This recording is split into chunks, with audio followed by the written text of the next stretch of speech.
My name is Julie Turney, and this is the HR Sound Off podcast show, the show created for HR and business professionals to discuss pertinent topics and trends as it relates to our professions.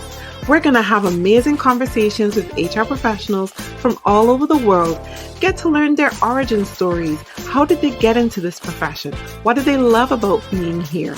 And how they want to set the record straight on that one misconception that really drives them crazy about our profession. Are you ready? I'm ready. Then let's sound off. Hi, everyone, and welcome to today's episode of the HR Sound Off podcast show. My name is Julie Turney, and I am your host. I hope you guys are doing well today. Today, we're going to be talking about, I'm exposing one of the many hidden treasures in the HR space. And we're going to talk about HR labs in Los Angeles. And joining me today to have this conversation about the company, what they do, how they help professionals and organizations is the founder and CEO. Yes? Yes. Anna Bakunts. Anna. Hi everyone. And Julie, I'm so grateful for you. I'm so grateful for you reaching out to me. It's an honor. It's a pleasure. So it's very nice. I appreciate it. I appreciate the invite. And I hope, I hope we have a good time. I'm sure we will. Of course we will. Of course we will. Of course we will. And my absolute pleasure. I always think that it's important to not only magnify HR voices in organizations, but HR professionals who have gone out on their own and done great things. And we talk about your lessons learned and why you decided to go on your own. So we'll ask all those questions. But before we get started, how about you tell us your HR origin story? How did you get here? How did I get here? It's been a very good journey, a very diverse journey. Mm-hmm. I started, from a bachelor's I was started as a pre-med. Let's start from there. I was a pre-med, so I even have that part of my, Wow. I was a pre-med, and then in one summer session, I decided to go way above my expectations, and I took chemistry, biology, and chemistry lab in one summer quarter. So That was 5 weeks. It was literally mission impossible that I got myself into. Uh-huh. And at some point I realized it was like week 2 or 3 where I literally just didn't even have time to study, right? Like I was going to have this time to study, but it was just impossible. Right. As I was walking home, me who will always do research and everything, always make sure that I do my research, do my due diligence, even I was 17, 18. Uh-huh. And without doing any research, I thought to myself as I was walking home that I hate biology. I hate memorizing stuff. Right. Give me the most complex things. Like chemistry, I love chemistry because they have to mix things up. You have to understand things. I love analyzing, understanding. But biology, I hated it by all means. As I was walking, I was telling my friend, I was like, I don't need to know. And then you're like, this cell's biology. I don't need to. And I look at a patient. I don't need to look at that, tell them that, your Golgi apparatus does not look that good to me. Uh-huh. So I was like, upset with myself, at biology, at the world. And I thought to myself that I need to figure out something that's going to give me a lot of opportunities. What's this major that's going to give me a lot of opportunities? Uh-huh. And in a matter of 2 hours, I came up with economics. Okay. So that was it. So I changed my major to economics and I graduated. I got my bachelor's when I was 19. Okay.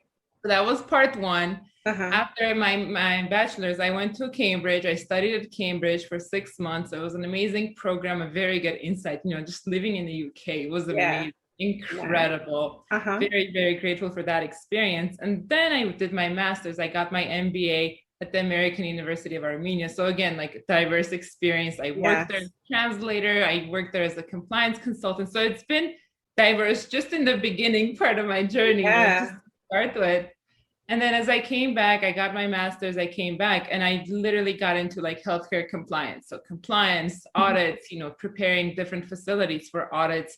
So the government can come in, look at the facility in all different aspects of it and say, okay, you guys are good to build. You can build the government for these patients and so that sort of thing. So It's been very interesting, and I loved compliance. That literally sparked my interest because with compliance, there's just so much to learn. You can never say I'm a subject matter expert in compliance because it's just impossible. Yeah.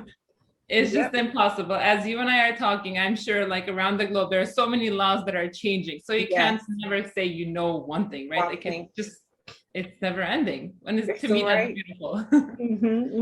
So that's what I loved about compliance, and as I was in compliance, human resources were, I mean, by default, part of it. Yes. I was setting up personnel files. I was giving structure to the human resources, but I was just doing much more. Right. So that was it, so I was involved in it even without me knowing it. I did not know what HR was at that point, which is something that we hear a lot from HR. Yes. Right. So I didn't know. And then at some point, as I was a consultant, I was driving a lot. I was everywhere, I would go to different states all the time. Yeah. And my family was like, it's too much, maybe you need to try to settle down, find yourself a stable job, that's what you need to do. And somehow I got into one of my companies, that I worked for a very long time. And it was a very incredible experience. Yeah. It was amazing. It was so good. We got to grow the company, and it was just a very good journey as I was growing with that company.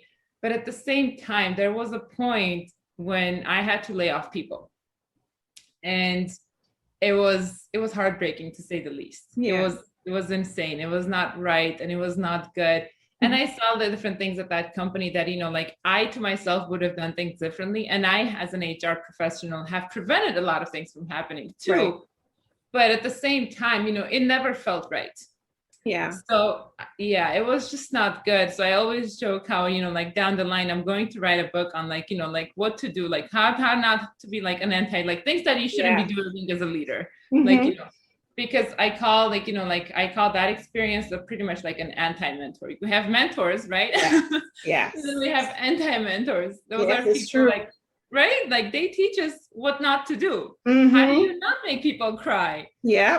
You see from their example, the fact that they were so not compassionate, or they were so not careless, that made this person feel this certain way. We see that. Yeah. So that to me was okay, it was a learning experience still. So that, and at some point I realized that, I can't, this is not right. It didn't feel right.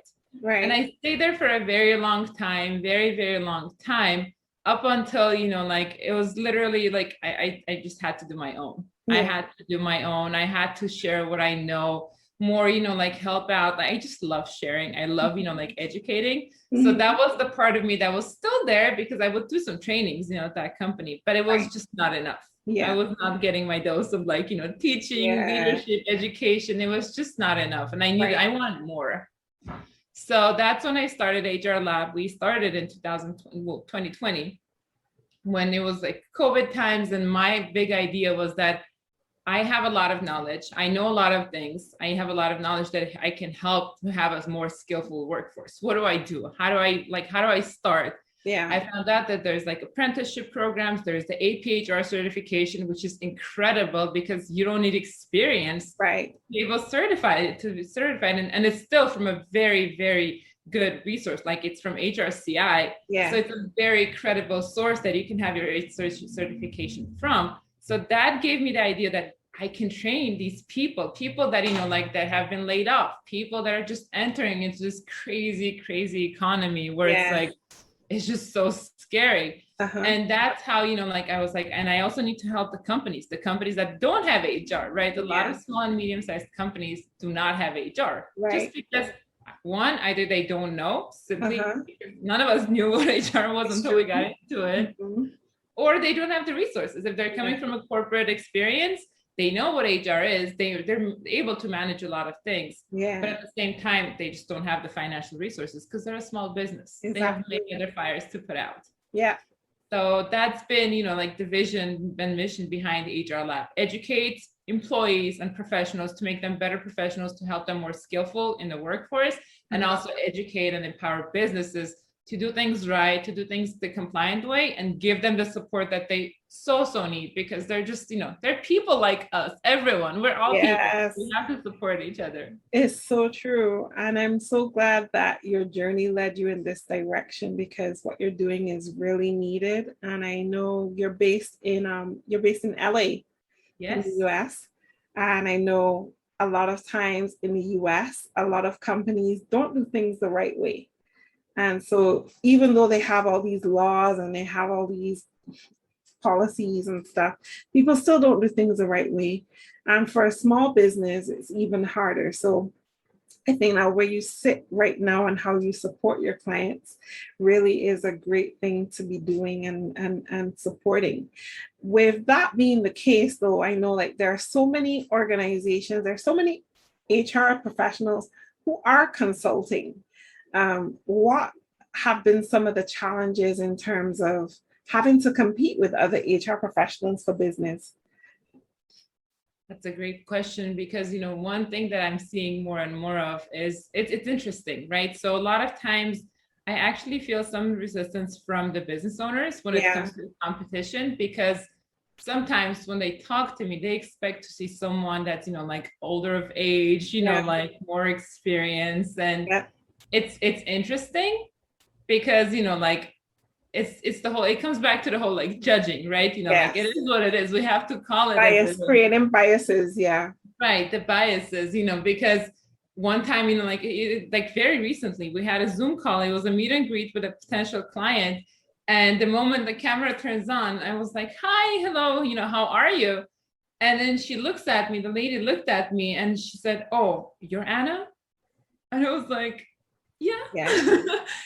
Like I might be cheery, I might be like saying hi in the happiest possible way, but that doesn't take away my experience, my like I've gone through a lot. I know I have the experience. And as we talked, like towards the end, she couldn't help herself, and then towards the end she said, "So what makes you qualified?"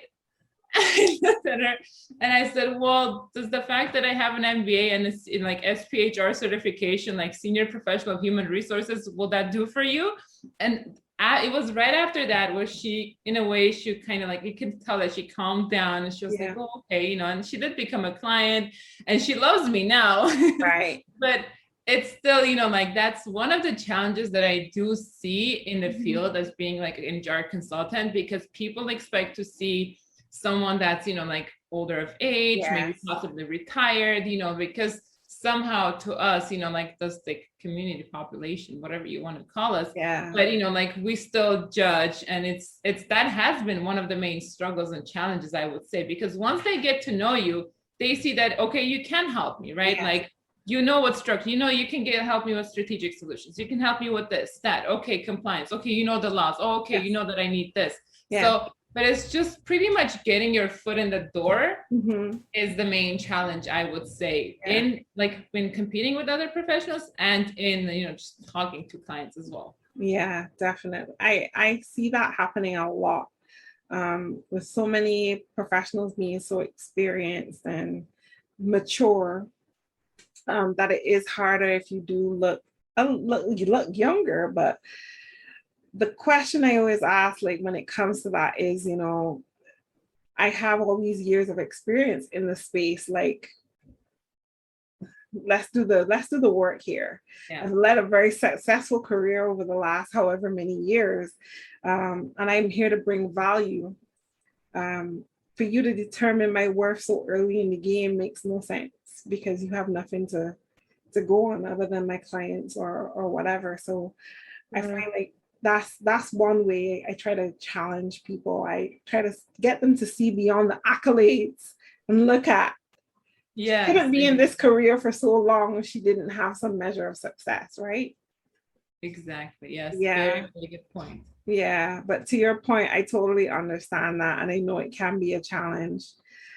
But you named your company HR Labs, so that makes perfect sense to me with your science background now. Why you'd name it HR Labs? Am I right? Yes. And what else? Well, actually, I started another company before, like at some point, I guess, like one thing I did realize that I have always been an entrepreneur, right? Like, I had it in me, like that's interesting. But before HR Lab, I actually started another company that was called the Compliance Lab. Oh, wow. So with the Compliance Lab, however, like I want to say that, looking back now, like I know that I still could have gone forward a lot in the career, because compliance is never ending, like we discussed. But I did not have the resilience back then to kind of like move forward, like just to push forward, And it was, like I was trying to get into like doctors, more like into healthcare. Yeah. And doctors in LA, like they have a lot of like small clinics where, again, they're able to manage things. Many times they do things, like unlawful, as you said. Yes. But it was hard to get into them because, like they have a very closed community. Now I have a lot more resilience, like, I mean, I've done things in my life now, like I had experiences like, like the simple running for a marathon, like running a marathon taught me that, like Yes. if you're consistent, you will get there. You will get there. Yes. But back then it was just different. I was much younger and unexperienced. So there was the compliance lab, which did not, grow. But it's okay. We live and learn. So exactly. Yeah. So after the compliance lab, whenever it was time for the second company, I loved the lab idea, which you said beautifully. Yes. That part was interesting because I still love science, Right. So HR lab kind of like naturally made sense, like there were other names, like one of my advertising professors, I asked him for like some kind of like input and he was like proactive solutions or like proactive HR solutions. I just couldn't do it. Yeah. I'm like, I can't, that's not me. Yeah. You got to do what sits well with you, right? Right. Exactly. Yeah. So HR lab said very well. I gotta say, like, as being an entrepreneur, especially in the HR space, one of the many challenges I see a lot of HR professionals face is with regards to social media and how you market yourself on social media. HR Labs Los Angeles has a very big following on social media. And again, I think to your point about consistency and sticking with it, that you've been able to develop that. But I do love how your brand appears on social media. What are some of the challenges that you would have faced originally with like building your brand on social media? And what advice do you have for HR professionals who may be trying to build their brand on social media and struggling with it right now? Yeah, that's a very good question. Okay, so when we just started social media, I was getting the help of my amazing, most intelligent, like she's so bright. It was my niece, she helped me there. She was there with me. And it was a challenge. Our first, when we just started, like I had a vision of how I wanted, like, all color coordinated and everything. And at some point we looked at it and we were trying, right? Like we were trying, but we'd get like 5 likes. Yeah. And one of the things, like one of the most important things is to not let those 5 likes get to you. Exactly. It's easier said than done, of course, because it does affect your ego, because it's like, I'm giving you value. Why are you not liking my post, right? Like, we always tend to think like, what am I doing wrong? But it's not you. It's just things take time. Good things take time. So number 1 advice would be never get those likes get to you. Keep going. Yeah. So we started, we did it, we were making our posts together, like it was teamwork. And then at some point after trying for a very long time, well, like a month or so, my sister looks at my, like, I had her like look at the feed, like, like the Instagram feed. And she's like, what is this? What's going on? Like, look at these colors. And like, nothing is coordinated. And I was like shocked because we've been trying, right? Like we tried and everything. And at the same time, like it was literally like, it was good feedback because it was valid. As I looked at it from her eyes, like I did see that, okay, the blue is there, but it's still not coordinated. Right. So that's when we decided to re-strategize. My niece and I, Nellie and I, sat down and we started, that changed us because we literally started having a consistent flow. We literally decided how we were going to have an HR fact and then a did you know, and then a carousel, a quote, like there was structure, like there is no tomorrow. Yeah. What we would do every weekend, every Saturday or Sunday, because we had to make it work, like she's in Washington, we had to make sure that the times work and she was in school. So we had to lay everything out, with our little hearts and stars and squares. We would have like little like symbols for every single type of a post. Right. And we would just plan things out. Yeah. Plan the hashtags, plan, everything, the colors, the coordination. We even made a fake account where we would just look at this, like how it would look, the outlook. There's a lot of different applications for this now, but I can make it easy for you. But, we just wanted to make sure it looks good, it looks right, everything's there, there's structure. So that's one thing that I would absolutely advise. That's another thing that I would advise, like HR professionals or HR companies that are looking to grow. do have that structure, because I see it a lot, like where Yeah. there's like either inconsistent fonts or just, like different things, different colors. It's good to have different colors. I don't have anything against that, of course. But it has to be visually good looking. Yes. So that's been, that's been one of our kind of main strategies, making sure that we have consistency in posting, consistency with our fonts, consistency in our colors. If we're making a color change, you can literally look at it as we're going through this right now. We're going from minty green to the more this this good blue. So you'll see, but the transition that we're doing, we're trying to do it in a subtle way where it's transitioning and it still looks nice. Yes. We're visual people, and Instagram is still a visual platform. Exactly. So let me ask you this, because I feel like this is a very good question, important question that I want to have answered. Yeah. So Instagram versus TikTok. What are your thoughts? That's interesting. We tried to do TikTok, but TikTok to me, it takes time. It takes much more time than Instagram for me at this point, because I'm much better and more efficient in Instagram, because it's just taking the time, and given my generation is more Instagramming, so to say. Yeah. TikTok, we tried, and it's the main thing for me, I get lost in TikTok. When I try to make those videos, Julie, I get lost in them, and I feel like I'm in this whole different universe where I figure things out, and it's this green screen, and then there's this other what if I touch this, or what if I mess it up, and then I've deleted videos when when I was trying to make one, I deleted the whole thing. It made me upset, and then it's very interesting. And at the same time, I look at my little nephew who's 6 years old, and he comes in and he's like, Anna, look at this TikTok I made, and he's dancing to it. He's just he's doing his thing, and it's easy for him. He's teaching me stuff, and he's 6 years old. Oh wow! So I would say if you can do both, it would be good to do both, right? It would help you grow much faster, and you're reaching out to different target audiences. Instagram is more, it's different age categories too. With TikTok, you have a different reach of more Generation Z. You have millennials too. It's more broader of a target audience. Yeah. So it just really depends on your goals, what you're trying to do.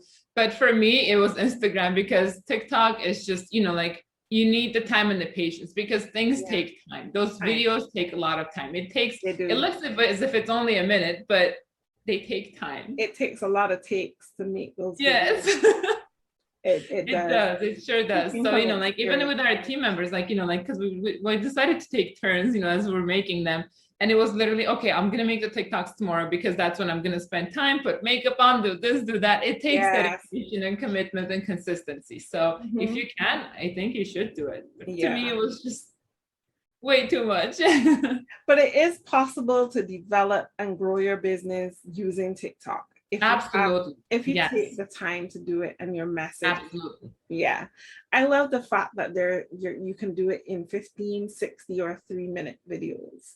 And it's quick and easy to learn. It's educational. Yes. Very much so. Thank you for sharing that. Tell us, what are you reading, watching, listening to right now that you think our audience would enjoy? I am reading, right now I'm reading the book by Fishkin. It's called Lost and Founder. So Fishkin is the CEO. He was the founder of Moz, the SEO company. And it's very, very interesting, because he talks about the struggles of a startup company, of being a founder of the company, how he started in, I believe, 2003 or so, or 2001 with his mom. They've had struggles. They've had debt collectors after them. So it's a very interesting book and insight, because he talks about his journey. And a lot of things we can relate to those things, right? At some point, he talks about values, how it's really important to hire, not just, you're not supposed to be hiring and thinking, oh, I'll change this person's values. Right. That's impossible. Unless they want to, they're not going to change. You can never change anyone in any relationship. Yeah. So he talks about how it's important to hire with the right values in mind, how it's important to have a vision, the things, it's the standard things that we hear all the time. However, they're really important to actually apply. It's important to have those values. Integrity is actually very, very important. and it needs to be high. It needs to be written somewhere. So when your employees come in, they see it, right? Like it's just there. Teamwork is important. So it's a very interesting book about, you know, how like there's the struggles of a startup company. And one thing that really stood out to me, it's very interesting. He talks about how HubSpot wanted to buy Moz at some point. Okay. And at that point, whenever they were about to have that meeting, HubSpot's CEO goes to Fishkin and he says, well, you know, like we want to buy your company for like $20 million. And he says, I talked to my wife, I talked to my grandparents, and they realized that, you know, like, no, it needs to be 40 million. Goes back to the CEO of HubSpot and he says, okay, no, 40 million is what we're thinking of, you know, like selling the company for. And HubSpot comes back and says, no, 25 million is what we're agreeing to, like, you know, buy your company for. That's what it is. And he says he thinks about it. At that point, with the investors and all those things, he would have $8 million from that deal. Right. And they say no. They say no to the deal. Uh-huh. And he's like, do I still think about that as $8 million? And he says, yes, of course I do. You bet I do. The fact that I don't have a house right now, you know, like I don't own a house, a mansion. He's like, every time I remember that, I remember the $8 million. Yeah.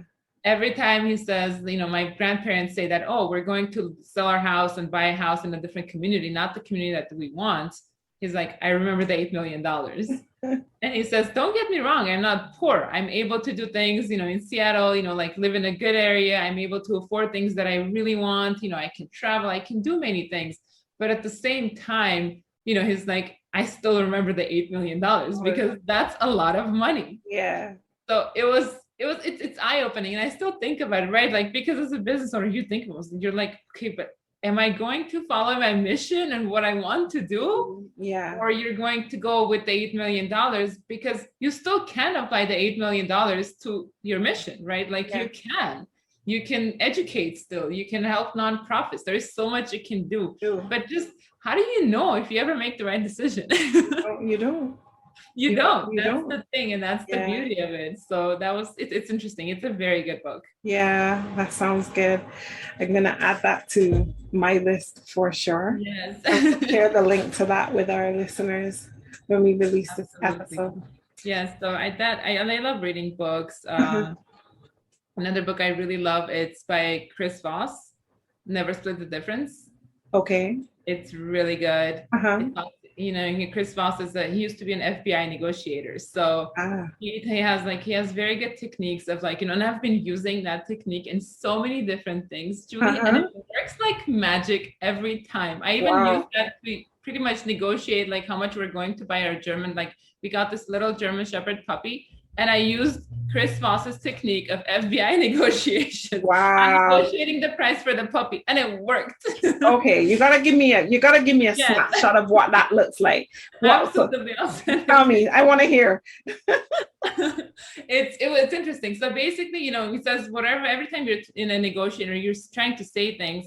You don't just like start attacking the person, right? Like especially in negotiation, you would start with something like, it seems like you and I are trying to come to an agreement. You know, this is my budget. Let's say, I'm just bringing up as an example, you know, like you're telling me that, you know, like the German Shepherd puppy is $600. My budget right now, like, you know, like what I can afford is $350. How am I to move forward? If you think about it, the person on the other line, they'll be like, I don't care. You do however you want to do. The price of the puppy is $600. You know, it's not $350. But every time I tried it, you know, when you start something from, it seems like, or this is what we're trying to do. And then you ask, how am I to move forward? How am I to do this? They literally come up with a solution for you. It works like magic. Oh, I'm definitely trying that. Try it, please. Try it and tell me if We're it works. Talk about it or it actually works. Yes, we are definitely going to talk about that again. Okay. I love it. So there's that. Books, you know, I love podcasts. Love podcasts. They're the best. I love listening to podcasts as I'm running, walking, because it's literally the best way to get this vast knowledge from people that are leaders in the field, different fields. I've listened to it for so many different things. Search engine optimization, social media, HR, anything you want to see, like anything and everything. I love podcasts for because there's everything for everything. We'll learn it. It's true. I love that. That's so cool. So tell us, Anna, younger Anna talking to more experienced, older Anna now. What are some of the things that you would say to your younger self about being in HR? What advice would you give yourself? I always like to say that we are who we are because of our experiences and what we go through. So in terms of experiences, as hard and as horrible they have been, some of my experiences, like terrible, like betrayal, all those things, different things, right? Like as bad as those experiences have been, I would not want to not live those. I'm glad that I had those. I love the experiences and they shaped me into who I am today. Mm-hmm. But at the same time, one thing that I would advise to the younger Anna would be to network more and question things more. Mm-hmm. So that's what I would tell her, because, and that's one thing, that's one of the main things why I want to have these lives, these courses that I'm teaching, is because I want to educate people on what they can do at a younger age. Yes. No one told us when I was going for my bachelor's, they would say there's a career fair, go to the career fair. It's really important to go to the career fair. But no one would really explain that. Why would I want to go? And then they would always start with make sure you get a resume, make sure you dress professionally, and then you go to this career fair. Well, one, if you're a student, dressing professionally sounds intimidating. Very, very intimidating. Yep. Making a resume sounds even more intimidating, right? There's workshops on everything, but it's just no one, they will say these things, but it's literally in the air. Yeah.